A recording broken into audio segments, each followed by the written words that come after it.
Porque se eu entro no assunto e eu vou atender depois os meus pacientes, como é que eu vou atender? Então eu tenho que fazer a autogestão das minhas emoções. Por quê? Porque eu me conheço. Eu sei que eu poderia ficar mal. Então eu falo, peraí, deixa eu tenho que atender aqui. Então depois a gente conversa. Entende? Então é você saber gerenciar suas emoções no nível que você responsabiliza o outro, que você também está se cuidando. E no fundo você está preservando até os dois. Porque talvez aquele não era o momento de conversar. E aí sai daquele calor da emoção e vai viver em outro momento aquela questão. Porque se for resolver na hora, piora. Não é assim? Às vezes você vai resolver na hora, piora. Mas se você vai, se ausenta, faz uma refeição, toma um banho, se acalma, daqui a pouco a conversa é diferente. Tá? Bora, pode passar para o próximo, por favor.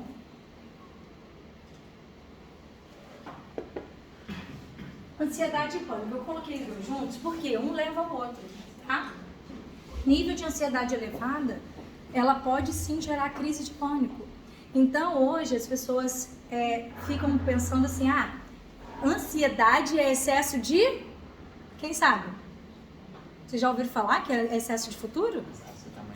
Né? Só que, na clínica, quando eu comecei a atender na pandemia, o que aconteceu? Eu comecei a identificar que a ansiedade tem muito mais a ver com o passado do que com o futuro.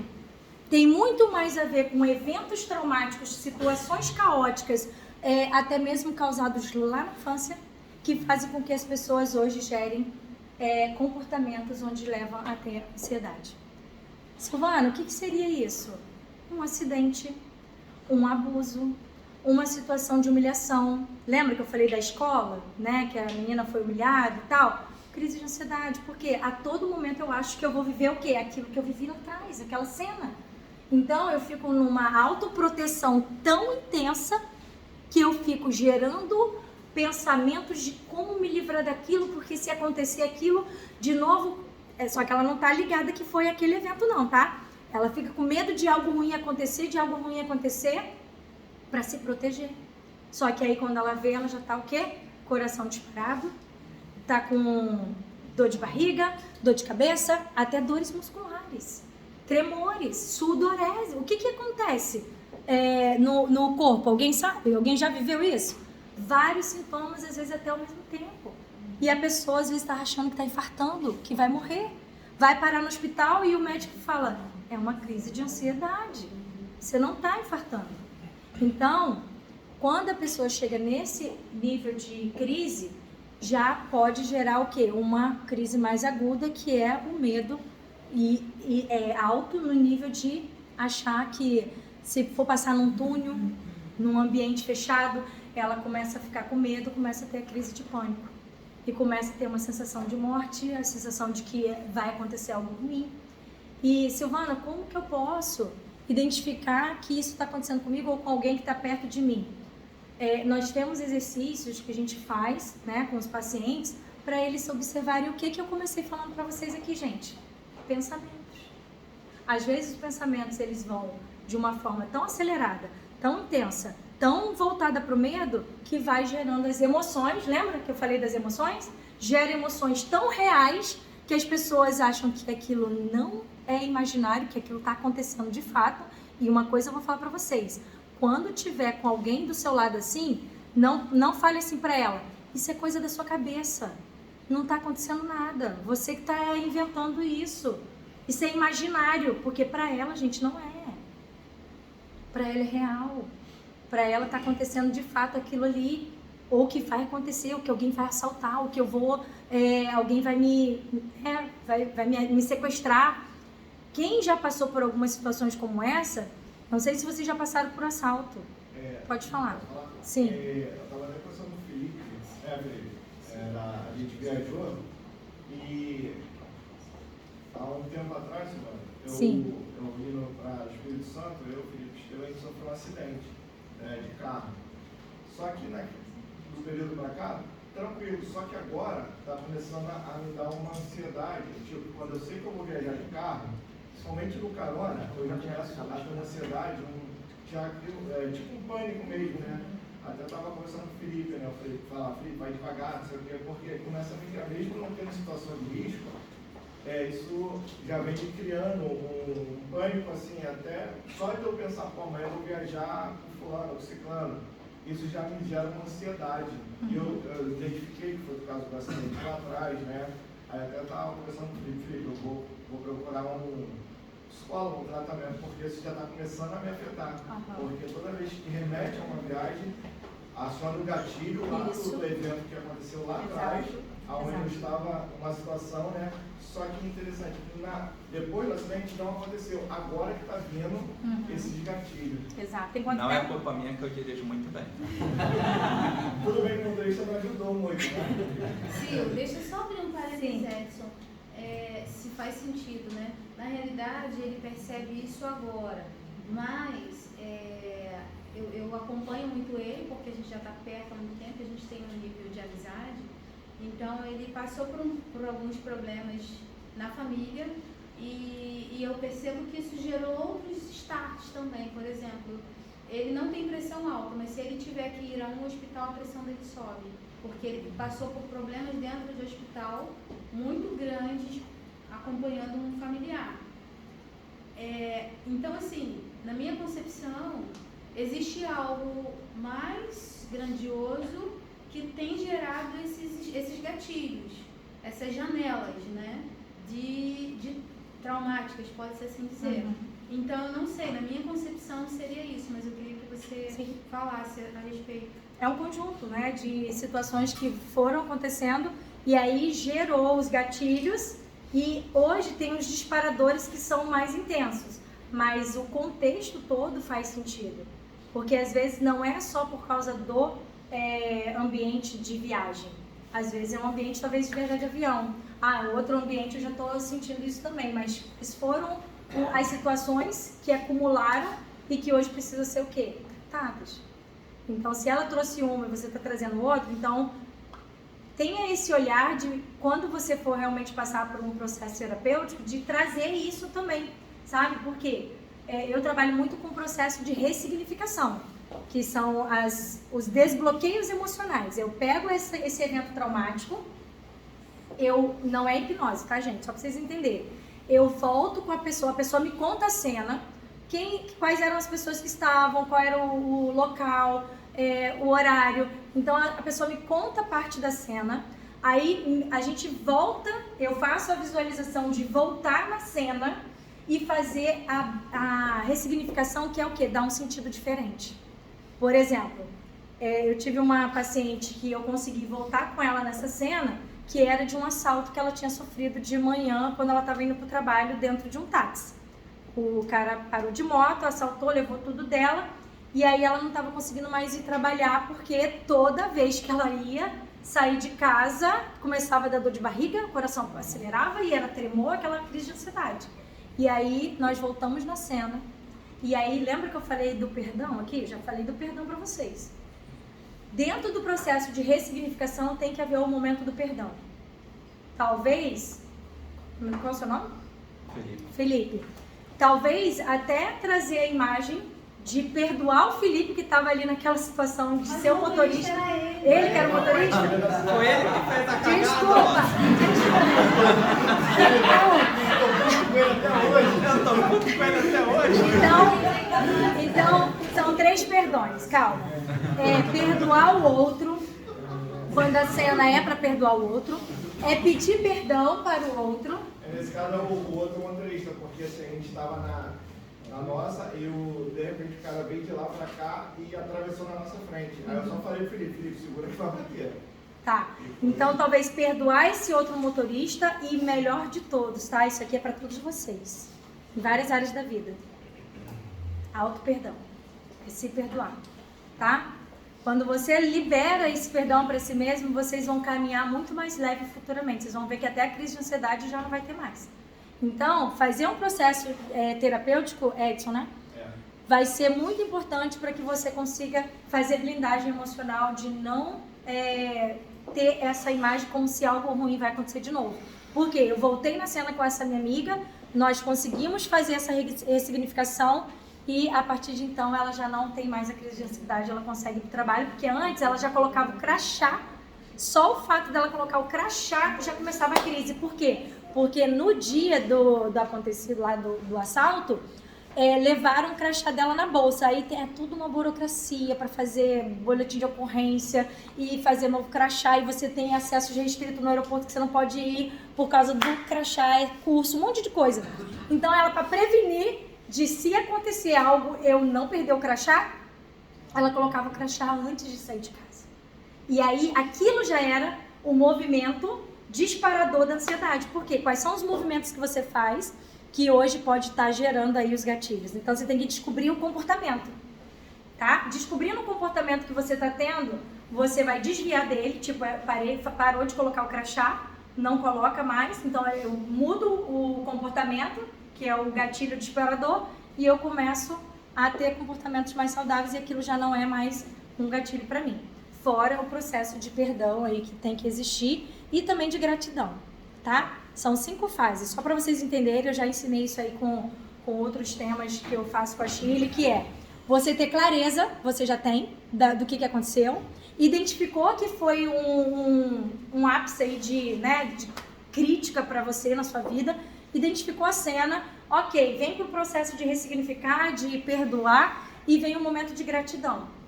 Agradeça por você ter passado aquilo, porque eu, com 17 anos, eu sofri um acidente, fui atropelada por um trem.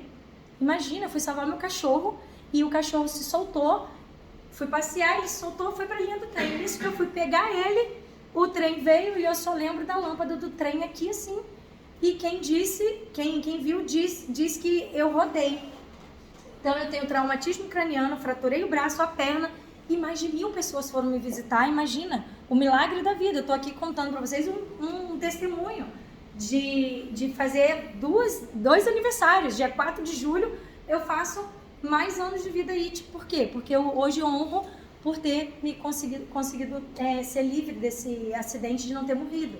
O cachorro não sobreviveu, eu realmente não consegui, meu pai tentou, mas o medo que me gerou na época de achar que a todo momento que eu fosse passar pela linha, e então o carro parava antes de atravessar, e aquela sensação de que o trem vai vir se ele estivesse perto.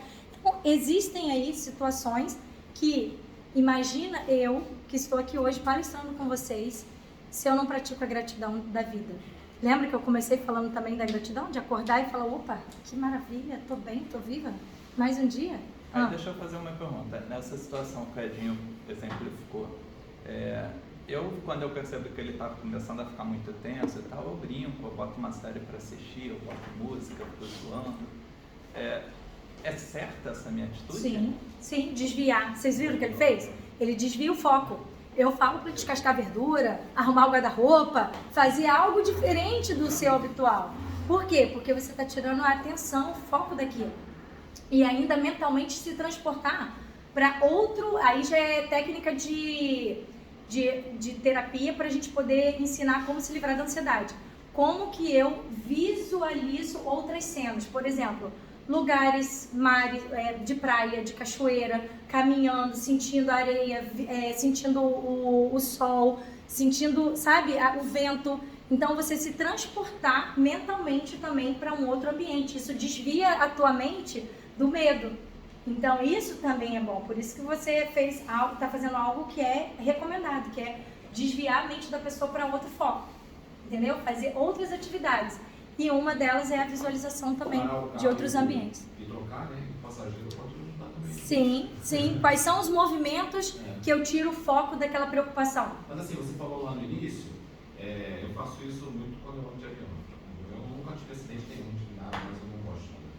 E aí, normalmente eu gosto de ficar em silêncio, meditando. Que legal. Aqueles pensamentos ruimzinhos. Sim. Né? E assim, não vai deixar de ir num profissional, mas às vezes é bom estar dentro do carro, começa a meditar, porque na maioria das vezes quando eu medito, não sei se acontece isso aí, mas você dorme. Uhum. Aí você dorme e os pensamentos ruins vão embora, e aí quando vai ver, já está voando, já está tranquilo, já está tudo direitinho. Às vezes pode ser uma solução, você está meditar. Não é meditar, é só tentar parar de pensar nas coisas. Aí você está relaxado. Só não quando estiver dirigindo, tá? Faz no carona. Mais uma musiquinha ambiente, uma música mais agradável, desacelerar. Né? Exato. Qual é o seu nome? Henrique. Henrique, obrigada por ter trazido essa situação do avião, porque me fez lembrar aqui também uma situação de mãe e filho tendo crise de ansiedade dentro do avião. E aí eu falei, gente, será que é verdade? Será que eles, do meu lado, assim, será que eles estão tendo crise mesmo? Isso é recente, tá? Deve ter alguns meses isso. E aí eu perguntei, vocês estão tendo crise mesmo? Ela, tô. Eu tô aqui mal, meu marido tá ali na frente também mal, não sei o quê. Aí eu comecei a fazer o que ele faz. Perguntei ao menino sobre a viagem, aonde que eles tinham ido, qual era o passeio, falando de futebol, nananã. Então eu passei meia hora puxando a mente deles para outras coisas, entendeu? E enquanto isso o avião dando o quê? Turbulência, né? Porque eu já tenho todo um nível mental que isso não me afeta mais. Então eu tô ali junto, conversando, trazendo eles para uma conversa, um bate-papo saudável, perguntando e as férias, nananã, e eles acalmaram. Entendeu? No final, desceram, o pai, olha, muito obrigado, você conseguiu ajudar minha esposa, meu filho, eu também não estava bem, mas, poxa, vou pegar até as dicas que você fez com eles e tal. Então, é isso, ele usou a meditação, mas, como o Elias faz, além de você cuidar do seu emocional, do seu mental, você ainda está proporcionando saúde para você. Então, parabéns, tá, Henrique? Bom, pode passar para mim, por favor? Diálogo, converse com as pessoas. Quem pode ler para mim, gente? Porque isso aqui é importante, talvez alguém precisa ler. Quem vai se habilitar a ler? Obrigada, Henrique. Diálogo. Converse com as pessoas. Ouça o que elas estão falando, mesmo quando estão em silêncio. Faz sentido, gente, isso? Muitas vezes são os adolescentes, tá? Por isso que eu coloquei muitas imagens de adolescente aqui, porque tá geral, gente. Se vocês olharem, é muito difícil hoje os adolescentes interagirem. Eles estão bem mais introspectivos, eles estão bem mais no celular, no quarto, vestindo roupa mais comprida. Quando você vai ver, a pessoa tá lá se cortando. Então, muita atenção, muito olhar carinhoso para essas vidas. Talvez a esposa dentro de casa que está se ausentando mais, está mais calada, o filho. Percebam isso. Busque a entender o que essa pessoa tá querendo te dizer, mesmo quando ela está em silêncio, tá? Pode passar, obrigada. E aí a depressão. Tem muitos casos hoje que as pessoas nem se percebem que estão em depressão. Não sei se vocês já ouviram situações assim. Ontem, ao acordar, eu não tenho muito hábito de ficar vendo o WhatsApp, né? Porque primeiro eu ouço sempre uma pregação, não sei se vocês conhecem, o Piero estava lá, 6 horas da manhã, tá fazendo lá as orações dele, então eu sempre acompanho a live dele 6 horas da manhã. Depois disso, eu abri o WhatsApp, e aí a notícia era uma funcionária da Latam, que eu convivi por um tempo, agora uns 2 meses na parte da manhã, agora na hora que eu tô chegando ela tá indo embora. Ela deu uma dispensa médica de 60 dias por causa de um quadro depressivo. E na mesma hora o meu coração falou assim, oferece ajuda, né? Porque eu não sei qual é o nível de depressão que ela tá. Mas ela me abraçava muito. Pessoas, se sente uma carência afetiva? Quando ela me via, ela ficava feliz. É como se tivesse chegado alguém que entendesse o que ela tá vivendo. Só que se a pessoa não fala, a gente não sabe, né, gente? Nem sempre eu vou identificar, né, que a pessoa está em depressão. E sempre muito carinhosa comigo, me abraçando, dizendo que estava feliz porque eu tinha chegado. E, gente, tem pessoas, às vezes, do nosso lado, nos abraçando. E vivendo um estágio, assim, bem triste, né? Porque o estresse leva a ansiedade leva o pânico leva a pessoa a entrar no estágio de depressão e a depressão leva ao quê? Até mesmo a morte.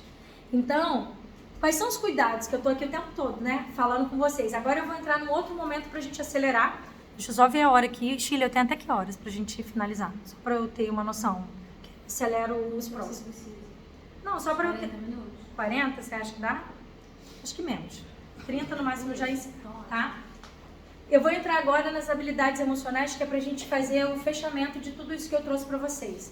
Mas, quando vocês verem as pessoas muito caladas, não interagindo muito, se ausentando, evitando pessoas, evitando aglomeração, evitando até mesmo se cuidar. Pessoas que não têm mais o processo do autocuidado, não querem nem mais levantar da cama, tomar banho, se alimentar. O que ela fazia normal já não está mais, já não quer mais convivência com familiares, com amigos. Vocês começam a observar que é possível essa pessoa ter depressão. Sim, mas o que leva? Lembra que eu comecei a falar para vocês que palavras podem levar a pessoa à depressão? Palavras. Dores emocionais causadas por causa de humilhação, por causa de pessoas ao redor. Porque, eu tive depressão porque eu entrei em luto. Sim, porque tem pessoas que entram num estágio, tem várias situações. Mas a maioria das pessoas que hoje eu vou lidando é por causa de alguma dor que não conseguiu tratar. Por causa de perdão que ela não conseguiu perdoar, ou pedir perdão, ou até mesmo se perdoar. Tem pessoas que tiram a própria vida porque fez algo que para ela é tão terrível que ela não dá conta de se perdoar. Ela acha que aquilo não tem como ela se livrar mais daquilo. E eu não sei se vocês conhecem, eu conheço casos de pessoas não se ver mais livre mentalmente, emocionalmente, a ponto de se perdoar e tirar a própria vida. E isso é grave. Por quê? Brasil, gente. Brasil é o país que está com um índice maior de ansiedade e depressão. Só de ansiedade, pela OMS, são 19 milhões de pessoas. E às vezes a gente pensa que não, mas nós somos pessoas futuras aí que pode ter crise de ansiedade ou até pessoas que estão lá dentro da casa de vocês. Pode passar para mim, por favor. Histórias. Aqui, como a Shirley comentou, eu faço eventos, né? Agora eu dei uma pausa aí, tem 1 ano que eu não faço esse evento de palestras. A Shirley já palestrou no meu evento algumas vezes, né, Shirley? E eu faço evento com mulheres também, sobre autocura também, de autoconhecimento, autoestima, enfim. Porém, aqui, se vocês olharem para esse cenário ali, gente, tem mulheres que sofreram abuso, tem mulheres em depressão, com crise de ansiedade, problemas financeiros, problemas de abuso psicológico, várias situações, porém, que já passaram. São mulheres hoje que estão se levantando para poder ajudar outras vidas. Então hoje, se eu estou no processo de ajudar pessoas a saírem das suas dores, eu quero que vocês busquem essa questão mesmo mental do que vocês já viveram, já passaram, já conseguiram se livrar por experiência de vida, poder ajudar até outras vidas. Por isso que eu falei, vai sair palestrante daqui hoje. Por quê? Eu quero incentivar vocês a trazerem a voz de vocês para o mundo. Fazer igual eu estou fazendo vídeo. Algum vídeo aqui que vai para a internet, alguém ouve e fala, Silvana, eu precisava daquela mensagem. Silvana, foi tudo para mim, tudo que eu precisava ouvir, você falou naquela mensagem. E a pessoa não está nem aqui, mas ela vai ouvir. Então, eu quero convidar vocês a despertarem isso. O que vocês hoje já superaram? O que vocês já conseguiram alcançar na vida de vocês no nível de ajudar outras vidas? Que é o que eu hoje promovo. Eu dou treinamento para palestrantes para eles contarem as suas histórias e resgatar vidas. Porque às vezes não é nem a minha história. Eu já ouvi casos de pessoas, Silvana, eu estava num quarto depressivo, vivendo dor terrível, mas a palestra daquele seu palestrante lá, quando eu ouvi, eu saí do quarto, eu me levantei e eu não estou mais nesse processo de até mesmo pensar em tirar minha vida. Entende? Então, por isso que eu coloquei, ouça as histórias de pessoas que já conseguiram superar suas dores. Se você é uma dessas pessoas que já superou suas dores, conte para o mundo. Escreva livros, faça vídeos, faça lives. Chama a Shirley, gente, para fazer live. Né? Me chamem também, conte a sua história. Vá fazer a diferença no mundo. Vá deixar o seu legado aqui também, tá? Pode passar, por favor. Aí, o que causa lá? Lembra que eu trouxe para vocês algumas situações de sugestões, pessoas que estão dentro de casa às vezes, fazendo com que criem dores? Por quê? Olha, a maioria dos casos, tá, gente? Que eu vou pegando situações, tem muito o quê? Dentro de casa. Pais, filhos e cônjuges, né? O esposo com a esposa ali. Mágoas profundas geram a pessoa a ter as crises, a depressão, falta de perdão, já falei para vocês, expectativas exageradas, o que o outro quer que você faça e às vezes você já está dentro do seu conforto e a pessoa está te exigindo o tempo todo e você, para agradar o outro, você acaba fazendo algo que nem era aquilo que você queria fazer, porque a expectativa do outro é muito maior do que a sua, muitas vezes você fica numa autocobrança a ponto de fazer o que o outro quer e você acaba não sendo feliz. Então, cuidado com essa expectativa de querer fazer uma faculdade para agradar o pai. Não, eu fiz porque meu pai queria. Gente, meu pai queria que eu fizesse... Eu quis também. Numa época eu quis fazer medicina. Só que depois eu mudei. E quando eu mudei, meu pai não aceitava. Como assim, psicóloga? Não, vai, eu pago a sua faculdade de medicina. Falei, pai, tô precisando de ajuda aqui. Paga aqui, de psicologia. Não vou pagar. Por quê? A expectativa dele era que a filha seria médica. Vocês entendem que se eu fosse fazer o que ele queria, eu teria que pedir demissão da Latam, porque eu tinha 5 anos de empresa na época. Eu teria voltado para morar com ele, porque ele tem comércio. Eu teria mudado toda a minha história. Por quê? Por causa da expectativa do outro. E quantas pessoas hoje não tomam noção disso rápido e foge dessa expectativa do outro e acaba fazendo o que o outro quer. O que o pai quer, o que a mãe pede, o que a esposa exige ou o esposo, entende? Então, muito cuidado com isso, porque isso aqui gera todas as dores emocionais.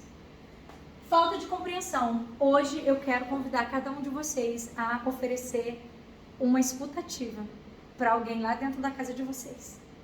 Para e fala assim, eu tô aqui, você quer conversar? Vai lá no quarto do seu filho, vai lá, conversa com ela, pergunta se ela tem alguma coisa que queira falar. E não fica perguntando assim, você quer me contar alguma coisa? Não, filha, quero saber como é que foi seu dia, como é que foi lá na escola, vamos conversar um pouco. 10 minutos. Ah, é criança? Sabe o que eu ensino para os pais hoje? Que eles não conseguem ter o discernimento? É programar que vai brincar com o filho em 10 minutos. Fala assim, ó, eu vou brincar com você. A criança, ela quer atenção. Ela quer se sentir amada, ela quer se sentir ouvida. E você, às vezes, quer brincar com ela com o celular na mão.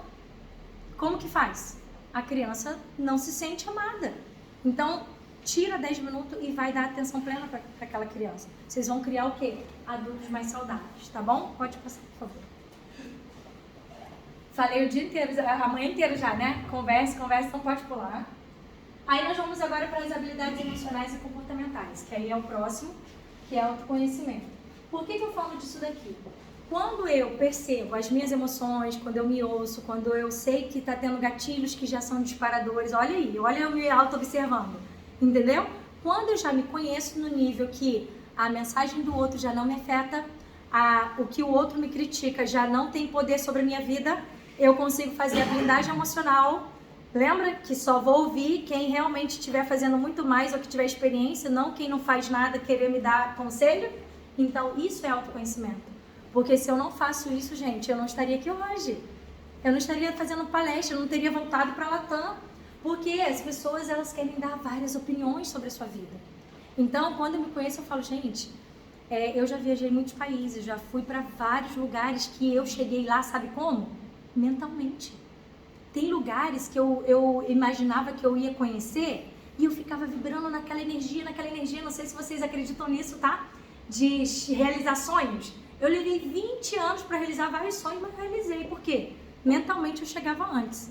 Então, hoje, mentalmente, eu estou indo para outros países fazer palestra, fazer eventos.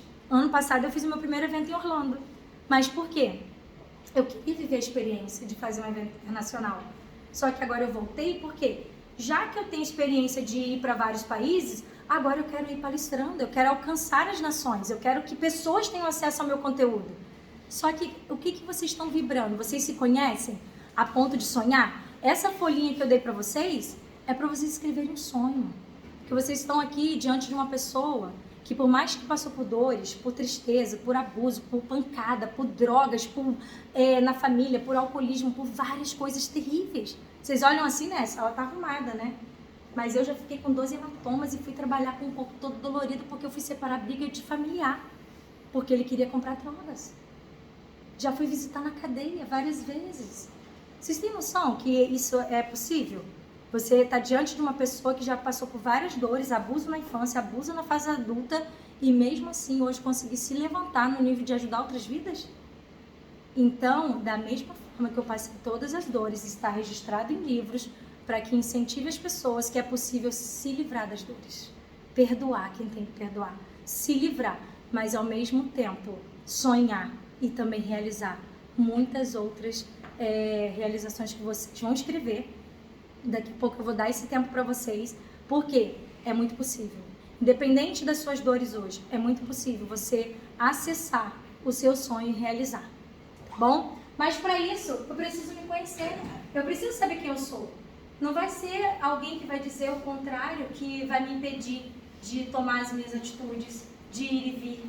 Eu sei o que eu estou fazendo. Se eu decido estar aqui hoje, né, Shirley? Se eu troquei o meu horário porque eu sei o quanto que estar aqui... Lembra que eu falei que eu quero alcançar a família de vocês? O meu propósito é vocês. É vocês saírem daqui diferente com essa intenção que eu tenho de me conhecer no nível que eu vou conseguir ouvir daqui a pouco. Silvana, aquela tua mensagem fez diferença lá na minha família. Tá? Então eu me conheço. Então, hoje em dia é muito difícil alguém me abalar, me desestabilizar, passageiro chutar balcão. É muito difícil, gente. Por quê? Aí a gente vai pro próximo. Vai aqui. Eu sou uma pessoa que aciona a autoestima, depois eu vou falar do autocontrole, aciono o autocontrole, autoconfiança. Então, essas são as habilidades emocionais que vocês precisam, a partir de hoje, fazer o quê? Estudar, buscar conhecimento sobre isso. Silvana, o que é ativar a autoestima? Lembra que eu falei da academia?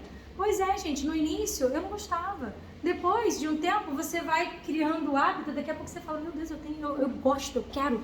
Às vezes eu tô agora correndo para chegar na aula a tempo. Entende? Por quê?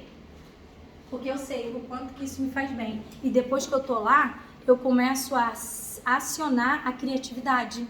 Lá no momento que eu tô no exercício, eu tô comparando o que eu tô aprendendo ali, que é no exercício que eu posso colocar dentro dos meus negócios. Entende? Hoje eu dou treinamento para outras empresas. Tem uma empresa hoje que eu dou treinamento para os chefes, individualmente, online. E vou lá na empresa também dar treinamento presencial. Mas, às vezes, é lá na academia que eu estou tendo ideias para poder melhorar o meu trabalho, melhorar o meu processo. Então, o que vocês podem hoje acionar a autoestima e também melhorar outras áreas da vida de vocês? E aí, Silvana, o que você está falando? É verdade.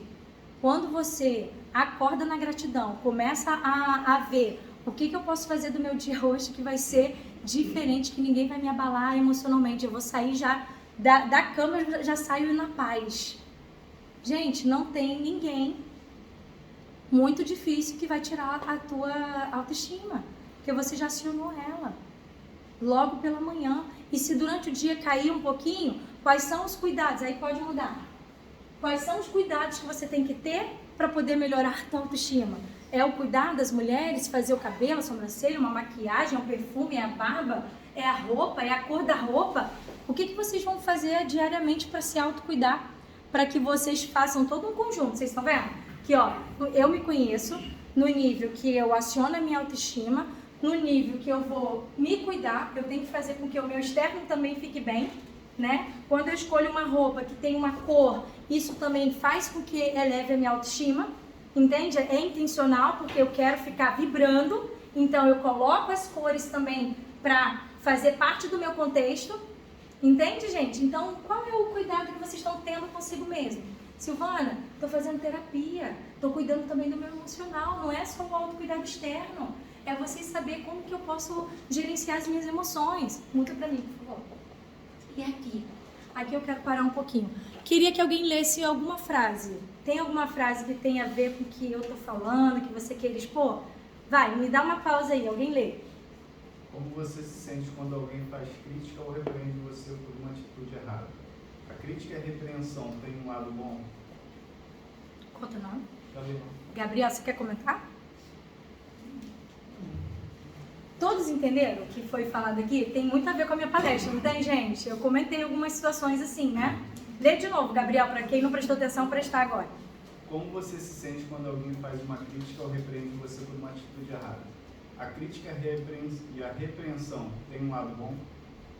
Lembra que eu falei que eu só vou dar ouvido para quem estiver fazendo muito mais, porque aquele que não faz, muitas vezes só critica? Só que, gente, tem um lado bom aí na crítica. Sabe por quê? Nem sempre eu vou ter razão, certo? Talvez aquela pessoa que não faz por falta de coragem, por falta de instrução, talvez, às vezes ela tem razão também, não é? E aí você fala assim, cara, a pessoa falou pra mim, me magoou na hora, mas depois a gente para, pensa e faz sentido? Aquilo realmente era uma verdade? Então eu tenho que saber fazer o filtro, tá? Até que ponto eu vou dar atenção para aquela crítica, ver que aquilo é um benefício, ela tá me dando uma orientação que se eu realmente mudo a rota, sabe pessoas teimosas? Que tá aqui, né? batendo cabeça. Aí tá dando errado, mas ela não quer voltar porque foi a decisão inicial. E ela não vai retroceder até que não dá certo. Só que aí quando você ouve uma crítica, você fala, cara, deixa eu repensar, deixa eu dar um passo atrás para ver se realmente faz sentido. E aí eu consigo reconsiderar aquilo que a pessoa está falando, né? Fazer uma autoanálise e até mesmo mudar o quê? A rota. Eu consigo mudar a rota quando eu deixo de ser teimoso. Entende? Então, tem as críticas sim boas, relevantes, mas sempre pensando, eu tenho discernimento de entender até que ponto eu posso ouvir. Porque a maioria das vezes que eu vejo são pessoas que querem só tirar nossa energia e deixar a gente, né, sem concluir aquilo que a gente começou. Concorda? É isso? Quer comentar, não? Então tá. Obrigada por ter participado. Bom, aí deixa eu voltar no autocontrole rapidinho. Quando eu aciono o autocontrole, que é a famosa autorregulação emocional, que eu falo bastante sobre isso, eu faço a gestão das emoções por um processo de treino. Sil, como é que é isso? Treinar? Sim, gente, é possível treinar autocontrole. Acredite. Por quê? Vai acontecer uma situação e vocês vão falar assim, Silvana falou que é possível treinar. Eu vou me testar agora. Por quê? Você vai se auto-observar, você vai moderar o seu tom de voz, você vai pensar para responder, você vai recuar, vai mudar de ambiente. Isso tudo são processos do autocontrole. Quais são os momentos caóticos que você já se viu tendo paz? Tá todo mundo inflamado e você é o único sereno. É treino. Sim, mas eu não consigo. Faz um teste. Faz um teste de se auto-observar e não enfrentar aquela situação de um jeito alterando voz, discutindo ou até mesmo tomando decisão precipitada. Para, pensa, reflete, conversa depois, vê se realmente não faz sentido e se não vai ser muito melhor. E aí, depois vai acontecer o que, gente? Depois vai ter um problema muito maior. E aí você já treinou aqui, não foi? Quando você já tem esse treino, você faz assim, ó, você avança, fala assim, peraí, já que o problema é maior, mas eu já treinei um pouquinho, eu vi que dá certo, eu vi que é possível. Então eu vou enfrentar essa situação aqui de uma forma que eu vou ter que me testar mais agora. Eu vou ter que ter muito mais paciência, muito mais resiliência, muito mais paz de espírito para poder tomar as melhores decisões. Então, na medida que vai aumentando os problemas, eu vou treinando o autocontrole até chegar no ponto que alguém vai chutar o balcão igual chutou e eu conseguir me manter calma. E depois vir funcionário me abraçar e falar, Silvana, você ficou calma, vim aqui te dar um abraço. Menina, mas o homem ficou, né, nervoso. Eu falo, gente, isso é treino, é possível. Por isso que eu vim falar pra vocês se testar, tá bom? Pode mudar. E aí, tudo isso que eu falei, tem muito mais, tá, gente? Tem autorresponsabilidade, tem auto-perdão, autorrespeito, tem vários autos aí que são habilidades emocionais. Depois, Sheila, eu posso mandar um link que tem todas essas, cada um desses aqui, gente, eu tenho uma palestra de 1 hora, só para vocês terem noção. E eu ajudo os meus pacientes com essas habilidades hoje. Então, tem uns 8 vídeos lá dentro. Quem tiver interesse, vai poder assistir, vai poder mandar lá para os seus familiares, porque tenho certeza que vai ajudar vocês. Por isso que eu tô só pincelando. Aí a base, tem até sobre autossabotagem lá, tá? Que a gente sofre muito com isso às vezes, né? Autossabotagem. A autoconfiança, ela é como se ela fosse o fechamento, sabe, do autoconhecimento, autoestima, tudo sendo acionado, autocontrole. Gente, quando você tem esses pilares aí, a autoconfiança ela é acionada automaticamente. Ah, sim, mas eu sou muito insegura. Mas lembra do treino? Lembra do autocuidado? Lembra do autoconhecimento? Tudo isso, quando você coloca no conjunto, você fica muito mais certo de que você está fazendo. Eu estou consciente de que eu estou dando o meu melhor aqui para vocês hoje. Eu estou certa que meu coração está alcançando o coração de vocês. Por quê? Porque vocês estão me olhando. Porque tem gente que está com sono, mas não está dormindo. Então, vocês estão prestando atenção. E isso alegra meu coração. Isso me dá confiança para falar, Sheila, eu quero mais, quero ir lá de novo. Por quê? Porque todos vocês estão engajados aqui comigo, vocês estão presentes. Por mais que tem dívida, tem preocupações, eu tenho que ir lá para o meu trabalho, para o meu setor, mas a maioria, pelo menos que eu estou percebendo aqui, vocês estão comigo. Vocês estão prestando atenção, vocês estão interagindo, vocês estão participando. Isso é autoconfiança no nível de que a gente está trocando, entende? Então eu quero que vocês busquem isso na vida de vocês, porque é muito possível vocês realizarem algo que vai te proporcionar a ser autoconfiante. Mas não é tipo autoconfiante a ponto de achar que o que eu faço é 100% certo. Lembra que existe 50%? Eu posso estar autoconfiante, mas eu ainda posso melhorar muito. Tem muita gente ainda que faz algo que eu ainda não faço, que eu preciso aprender. Então, quais são o que eu preciso hoje aprender para me tornar ainda muito mais confiante? Porque aqui deve ter umas 20 pessoas, não sei, mas imagina comigo. Como é que vai ser essa autoconfiança? Se eu estiver num palco fazendo palestra, como é que vai ser isso? Né? Eu não senti coração acelerar, eu não senti aquele medo, né? Aquele frio na barriga, eu não senti. Por quê? A Shirley, sabiamente, o que ela fez? Gente, vamos fazer um café, vamos conversar, né? E aí ela já me apresentou, me interagiu ao grupo, então eu não fiquei naquela pressão de fazer a palestra que muitas vezes a gente sobe no palco e a gente fica, né, com tensão. Mas, olha que bacana, quais são os movimentos que eu tenho que fazer futuramente para eu me sentir tranquila.